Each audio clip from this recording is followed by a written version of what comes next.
All over the world there are monuments that are rather like Stonehenge. What they have in common is extremely accurate astronomical alignments, and also a tendency for them to be built out of really very large blocks of stone. In the case of Stonehenge, most of the blocks weigh under 100 tons, and we could lift those blocks today. But there are other sites where blocks of 300 or even 400 tons in weight have been built up into intricate jigsaw puzzle walls. Theories have been advanced as to how these walls were built.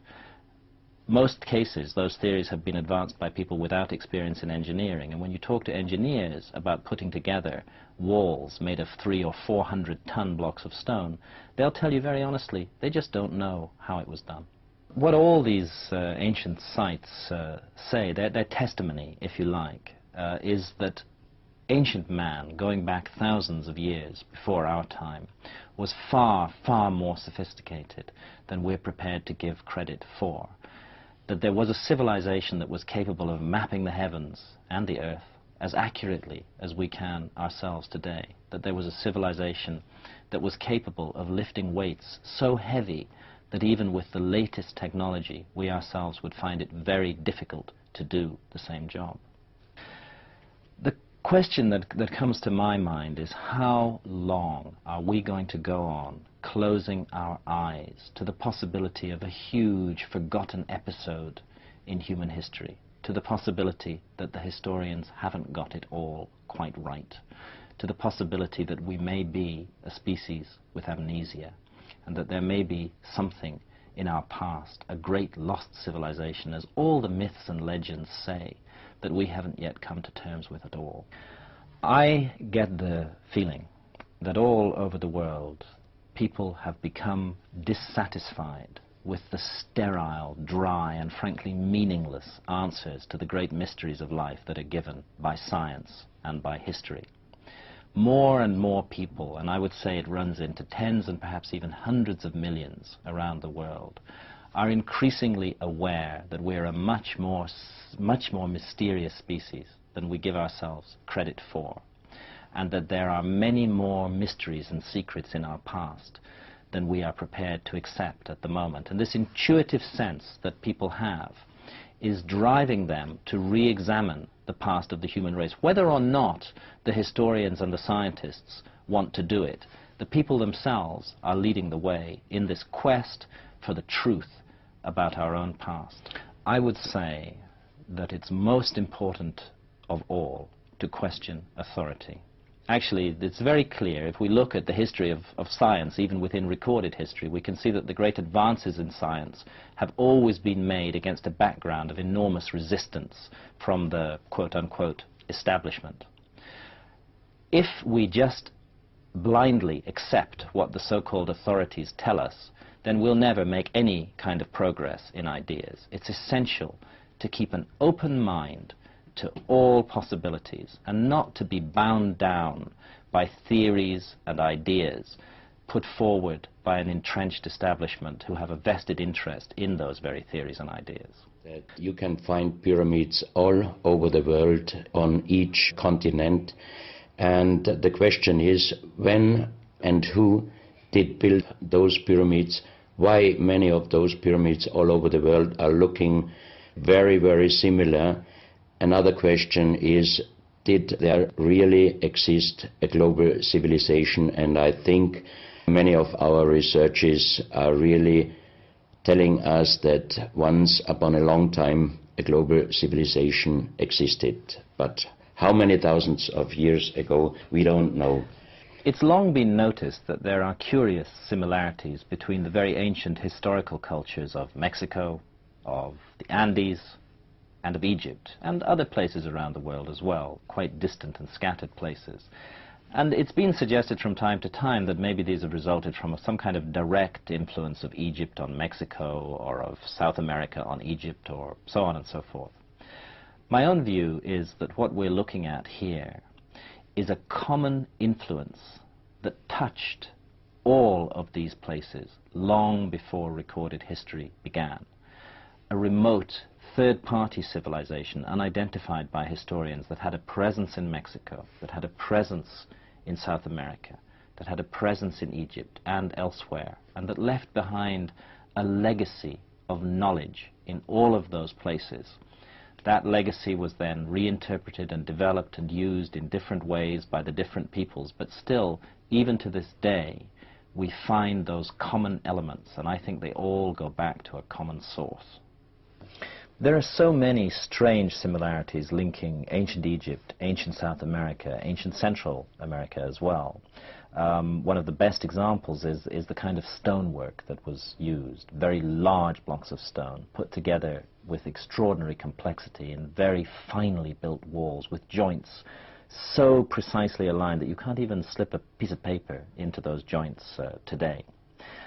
This architecture looks very similar in the different parts of the world, and yet there's supposed to have been no contact between these ancient civilizations. It seems to me that the answer to this problem lies in an even more ancient civilization, which passed down a legacy of architectural knowledge to all these widely scattered areas of the globe. And it's that common legacy that explains the common points and similarities better than any other theory that I've come across. It's pretty clear to me from the evidence that a common legacy of architectural knowledge was passed down from remote prehistory and spread out in very widely scattered locations around the world. And what all this architecture has in common is enormous stability. I think of it as the architecture of cataclysm, architecture that was created by a people who had passed through an enormous disaster and who had survived that disaster, a great movement of the earth, as all the legends say, who wanted to build monuments that could never be destroyed by no matter how great the earthquake was, and also a people who had a fixation with predicting when such a cataclysm might occur again, and who seemed to have looked to the skies and to the stars to find a way of calculating when the next disaster would occur. Most of the audience may know about the story of one stone pyramid building found in 1984, 25 meters under the sea level in Japan on the island of Yonaguni, which is the southeast Japanese island belonging to the Ryukyu island group.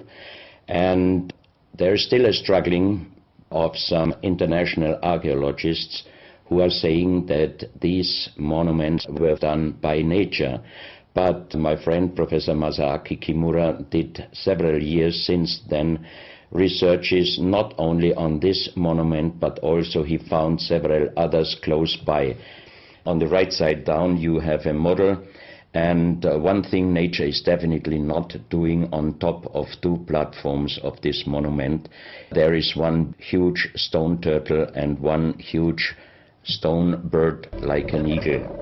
I've come to investigate an underwater mystery that could simply rewrite history.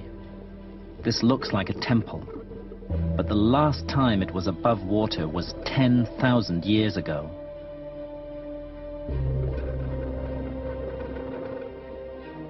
If it is man-made, it's the oldest known structure on Earth. I believe it could prove the existence of a lost civilization. Here you have the huge stone turtle, and you can see also how small is a diver against this big monument. Here you have one street with stairs going up. Here again a very close-up picture just to recognize the size of this huge monument. Ask yourself this: if you belonged to a high civilization that had just been almost completely obliterated by a gigantic geological cataclysm, a movement of the crust of the earth, what would you set out to do in the future? First of all, you would set out to create buildings that were extremely stable, that would survive the worst imaginable earthquake. And that's what we find in these fingerprints of a lost architectural knowledge all around the world. A fixation, a desire to create buildings that would last forever, no matter what happened to them. And another thing that we find is a focus on trying to predict when the cataclysm will recur. What has come down to us from the ancient past seems to be a message that by a close study of astronomical phenomena, it is possible to predict when the Earth will again be visited by this all-destroying cataclysm. And the eeriest thing of all is that there's a convergence of ancient mythology from all around the world. The best known example is the Mayan calendar from Central America, which tells us very precisely that there's going to be another great movement of the Earth on the 23rd of December in 2012 AD in our calendar. All of this based on very careful astronomical observations. Now, I'm not saying that the ancient myths are right. What I am saying is that we would be stupid if we didn't at least listen to this testimony that has been passed down to us from a remote time, and a testimony that bears the fingerprints of scientific thinkers, not primitive savages. The prime meridian at Greenwich is measured with the latest modern techniques, and beside the meridian line there stands a meridian building which is oriented north, south, east and west.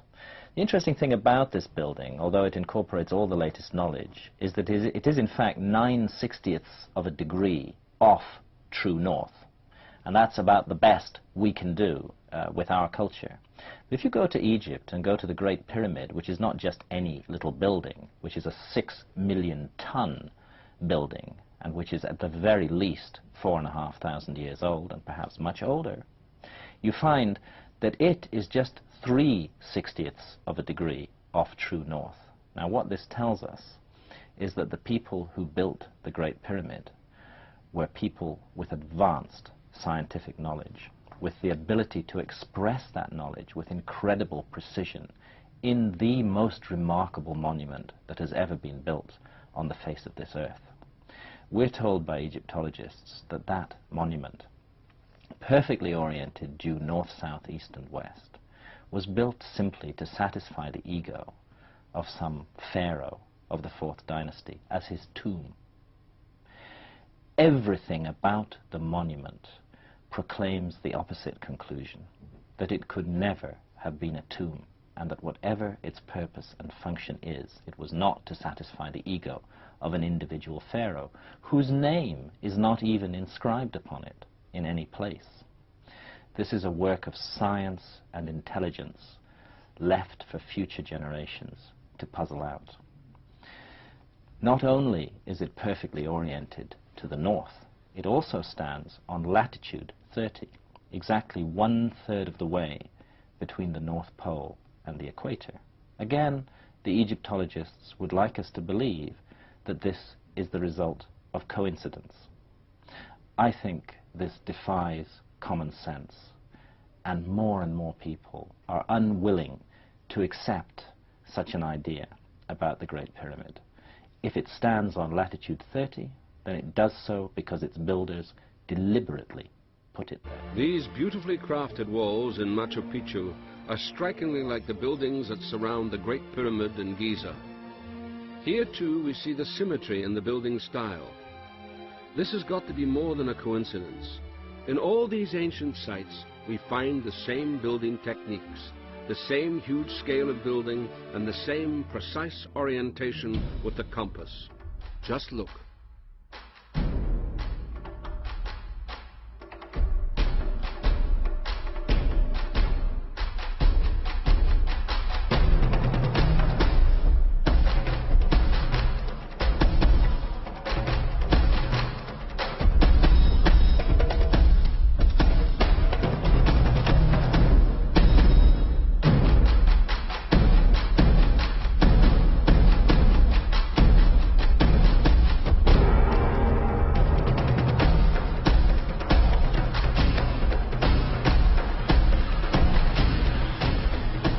Even if these ancient people did communicate, it wouldn't explain why the sites are on the same straight line, and why that line is at an angle of exactly 30 degrees to the equator. However much the experts deny it, the similarities between all these ancient sites are striking. Hieroglyphic writing, mummified bodies, great astrological skills, earthquake-proof construction techniques,